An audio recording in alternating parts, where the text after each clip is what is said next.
with you in just 1 minute.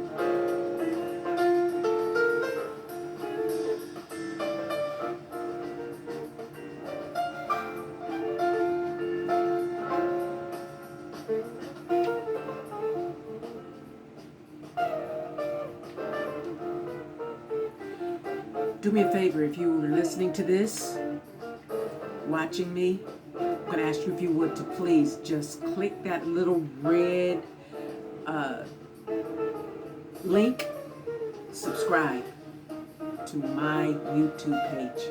Do it now. Go ahead, subscribe today. Be right back.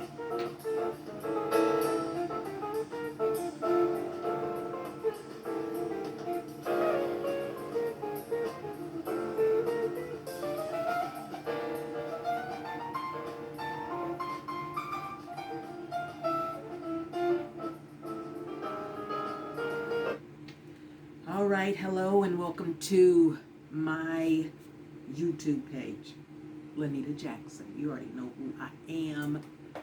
If you don't, you better ask somebody. I'm just kidding. Listen, we're getting this started. We're doing this, my son has been like pushing me to do this for months, maybe a year. But he's been pushing me to do this for a while. My cousin mentioned it while I was in KC, Kansas City. So guess what? We're going to do it. We're just really going to dive one in, okay? And again, my podcast, this YouTube page is going to be totally different from my podcast. So with that being said, listen, we want to center this to those that just want to hear my voice, okay?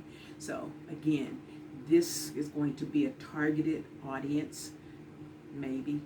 This will be a targeted conversation. I may have guests at times and I may not. But regardless, I want to say thank you, first of all, for coming to my YouTube page, all right? And just do me a favor, seriously. Click the subscribe button. If you just know me, just click the subscribe button. You don't have to click the little bell, but that would be nice if you did, so that when I do upload a new episode, you'll be alerted, okay? So today I really wanted to talk to you. I told you the last one that I posted about my dream, right? I'm a dreamer, physically and spiritually. I'm a dreamer, okay? So I had another dream early this morning. And if I mention this person's name that was in my dream, most of you would know her. And you would know her because, number one, she is a maestro musician. She is a organist extraordinaire. I met her in the early 80s. And she was traveling then with a family member of mine. And she was shy, but highly anointed on that instrument, okay? And she didn't do a lot of talking, but her ability to usher us into a place and to assist the ministry gift was like second to none. And I believe now that she is a minister, like a preacher. She's still active, I'm sure, in playing the instrument that she played, but she's also a writer. She writes songs, writes music. She's choir director. She's just a lot of great great things. Her character is impeccable, and her gift is highly, highly sought after, okay? But in my dream, this person was being beckoned back up on the stage to lead a song. Now, the person that I know, she can sing, but she doesn't consider herself a soloist, right? But in my dream, they were beckoning her out of the office to come back, like an encore, right? An encore. And they wanted a specific song. And somebody went to get her, and I'm talking, the highlight was Tyrese. Okay, Tyrese was in my dream. And it was like an award show or something. I don't know. And I was there. I was up front. I'm watching this. I'm just watching all of this take place in my dream. And this individual goes back to get her in the office. And I'm watching. And as she peeked her head out, this anointed vessel, as she peeked her head out of the office, and everybody was beckoning her to come like the encore, more, more, more, she shook her head and said, no, no. And it shocked everybody. Everybody was shocked that she said, no, she's not coming back to do an encore. Later in my dream, I overheard a conversation she was having with another individual. And I was getting ready to speak, but she was in the midst of saying something really profound that I needed to hear. And I overheard at that particular point. And it was simply these words: I am not going to share my gift this season with everybody. Everybody doesn't appreciate your gift. Some people just want to admire it. They just want to, relish in it. But if I can't make you better, if I can't contribute to your growth, I'm not going there. I'm not going to do it. And I woke up because I needed that. Because early in my ministry, I thought that I had to go everywhere I was called. Even if I didn't feel it, I felt like it was my reasonable service to go everywhere I was invited. But then I heard the late, great Iona Locke. She said no. She would ask for a letter, a request, and she had a lot of, mandates, I'm going to call them mandates, for her ministry. And if you didn't meet or qualify with those mandates, she wasn't going. And what a lot of people don't know is she prayed before she went or agreed to go to those locations. And if the Spirit of the Lord told her no, she wouldn't go. Well, me being young and a novice, yes, I had mentors, but they never told me I didn't have to go everywhere. None of them. 3. None of them told me that, right? But I remember at one point, I was in this amazing revival. And this individual called. No, he didn't call me. I had already been scheduled to go to his ministry, to go to his church. Thriving. Huge. Huge. Plus, I knew him. He knew me. His wife knows me. We right, But I was in the midst of a hot revival. And I called this individual, this pastor, and I told him I couldn't come. Could he please excuse me and let me out of that date? Ladies and gentlemen, he let me out. But he never called me back. Ever. To this day. And if I mention his name, everybody's going to know him.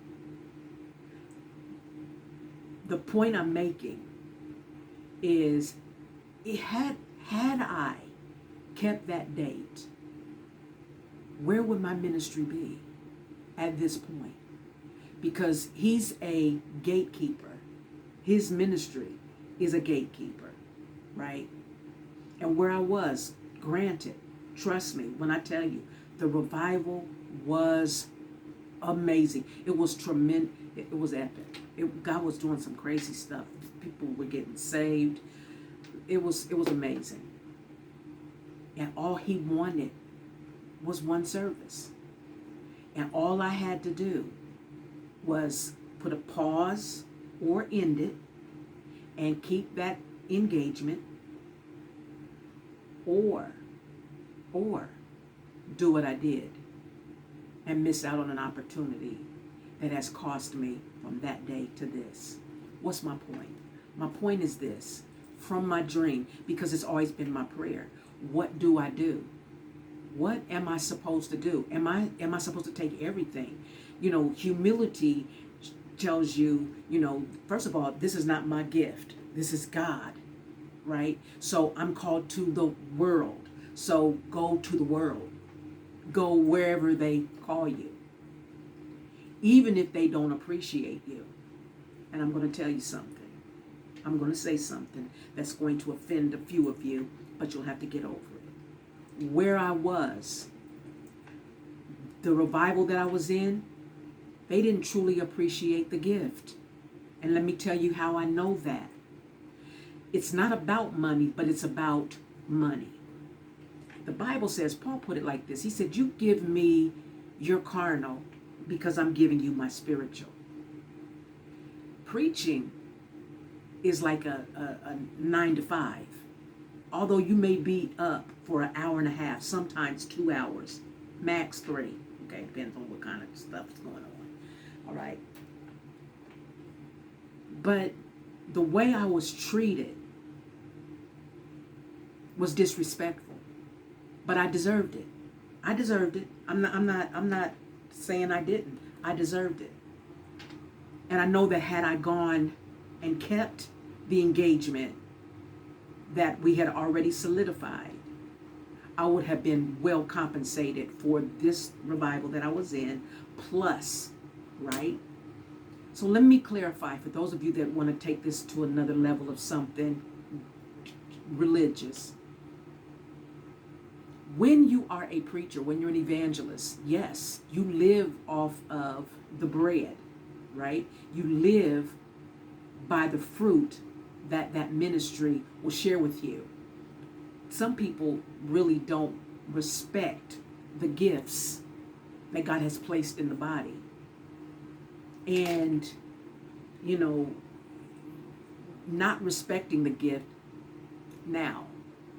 Hopefully you'll understand why God allowed me to dream from somebody credible, someone that had impeccable character, someone who has stood the test of time, someone who was literally a musician before anything and traveled the world as a musician backing up this particular preacher, because it's amazing. It is amazing that everything comes back full circle, right? And when I say full circle, this preacher may never call me back ever again. And I don't blame him. I'm not mad at him. I'm not mad at his wife. I'm hurt because that was a breach that I caused. Okay? So what I'm saying is, yes, it is okay to say no. Let me say that again. It is okay to say no. I can't do this one. Or I can't do it right now. And it's okay to put some stipulations to some things. Paul put it like this. He said, this is what you're going to have to do to bring me into Ephesus, to bring me into Philippi, to bring me into Antioch, wherever. This is what I need you to do. As a matter of fact, for those of you that don't believe Paul did it, while he was in prison, remember, I need y'all to send me. I need all the churches that I have established. Send me XYZ. Listen. How many know what this is? Do you know what this is? Probably can't see it up close, but this is something that we used back in the day, right? But people don't use this anymore. They use technology. Well, the Spirit of the Lord told me to go purchase another one, so I did. Okay? And I thought it was large print, but it ain't. But it's all good because I got glasses. Listen, it's time to go back to the principles. And I want to say this. There's a preacher that God used for 2 years. For 2 years, literally, helped to bring me back out of the cave, or to bring me out of the cave. And here we are. I'm going to end this by saying to every young evangelist, I know you want to preach. You're itching. You're itching to exercise your gift. He called some apostles, prophets, evangelists, pastors, and teachers in that order. Apostles, prophets, evangelists. Evangelists is third. It's the third gift. Pastors and then teachers. So as an evangelist, I know that my assignment was to help tear down the wood, or to cut the wood and then help build, so that the pastor and the teacher could go in and do what they need to do, right? So to every young evangelist, listen to me. If you're not putting prayer on your assignment, you're doing yourself a disservice. I know you're itching to preach. I know you are. I was itching to preach. I wanted to do it. I didn't love it. I can name a couple of names that loved it and said they did, but I didn't love it like that. But I did what I did because I was called to it. And I loved him. So as him that I loved, I wanted to do what, and then you know, that churchy part of me, that religious part of me said, you got to take everything. Guess what? I burnt out. I was flying. Y'all, I was in Vegas 10 times in 1 year. Now, the revivals were crazy awesome. Crazy awesome. I could go on and on and on, but I know Vegas because we had some amazing times in Las Vegas. And people saying, y'all had church in Vegas? At that time, everybody was wondering, what you doing in Vegas? Are you really having church in Vegas? Because they didn't believe that there were churches in Vegas. Y'all, we had so much church in Vegas. And I'm not going to name the pastors, but listen, we had church. I mean, like, God showed, it was ridiculously crazy. So before you accept an engagement, pray.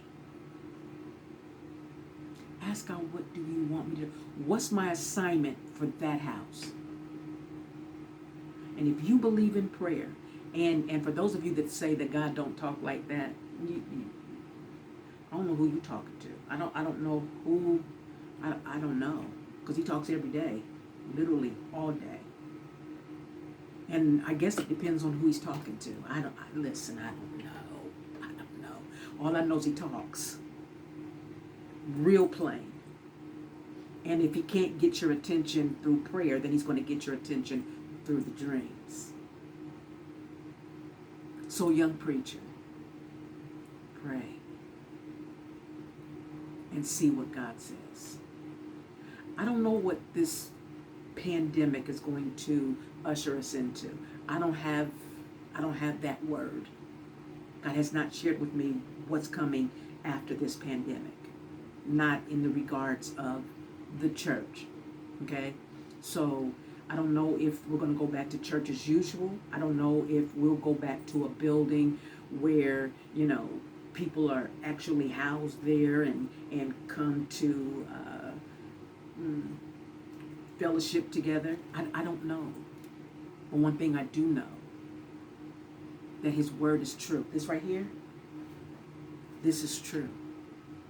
This book, I call it a book of principles. It's coming to pass. Everything that he said, it's coming to pass. So, I'm going to end with this. Subscribe to my YouTube page. Please. subscribe, and then share it. Share it. Let other people see, right? Let other people see. I'm back.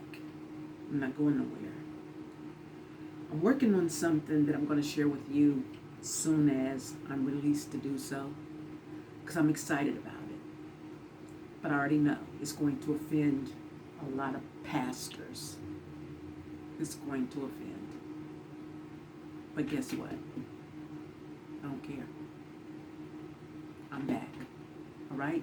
Subscribe to my YouTube page. Just click that little red button. Subscribe. Share it. And then, starting the first Monday in October, the first Monday, every Monday in October, I'm going back to Power Prayer. 15 minutes, me, you, and our Father. All right? So, join me. What you doing? Yeah, it's going to be probably, I don't know if it's 7 or 7:30 Eastern Standard Time. But again, just 15 minutes. You can make it. You can do it. Yes, you can. You can do it. Join me. All right? The first Monday in October.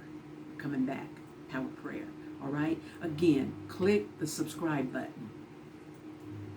And if you want to turn on your notifications, do that. Because I'm coming back. I don't know if this is going to be every day. I don't know if this is going to be once a week, once a month. I don't know. But just click the link. Subscribe. And let's do this together. All right? Share this with a young preacher. Let them know. Humility.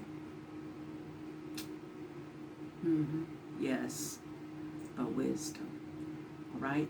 God bless you. We'll see you next time. Bye-bye, everybody. Deuces.